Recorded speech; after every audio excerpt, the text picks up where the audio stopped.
السلام عليكم ورحمة الله وبركاته.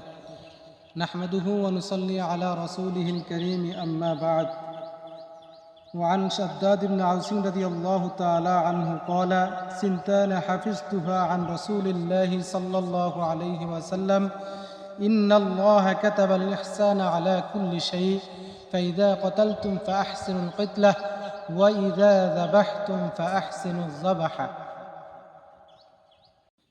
আজকে আমরা একটা বিষয় নিয়ে আলোচনা করব, সেটা হলো কোরবানির পশু জবাই সংক্রান্ত কয়েকটা গুরুত্বপূর্ণ মাসালা নিয়ে আমরা আলোচনা করব। এর মধ্যে একটা হলো যে আমরা যখন পশুকে জবাই করব, তো এমনভাবে পশুকে জবাই করতে হবে যাতে করে পশুতে কোনো কষ্ট না হয়।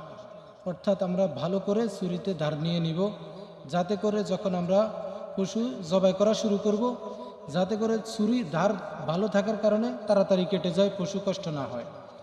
আরেকটা কথা হলো যে আমরা অনেকে দেখি পশু জবাই করার পর যখন পশু রক্ত জড়াচ্ছে, তখন কিছু মানুষকে দেখা যায় ছুরি নিয়ে ছুরির আগা দিয়া পশুর গলাতে আঘাত করে।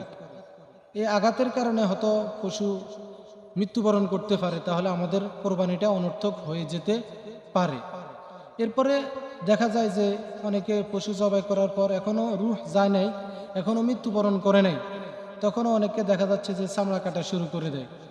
এতেও আমাদের কোরবানি অনর্থক হয়ে যেতে পারে। তাহলে রাসূল সাল্লাল্লাহু আলাইহি ওয়াসাল্লাম হাদিস শরীফে ইরশাদ করেছেন যে আল্লাহ তাআলা প্রত্যেক জিনিসের উপর অনুগ্রহ করা আবশ্যক করে দিয়েছেন এবং বলেছেন, তোমরা যখন কাউকে হত্যা করো তখন উত্তমভাবে হত্যা করো, এবং যখন তোমরা জবে করো তখনও তোমরা উত্তম পদ্ধতিতে জবে করো, যাতে করে পশুর কোনো কষ্ট না হয়। আজকে আমরা যখন জবে করি তখন পশুতে অনেক কষ্ট দিই, এতে আমাদের কোরবানি বেহুদা হতে পারে, অনর্থক হতে পারে।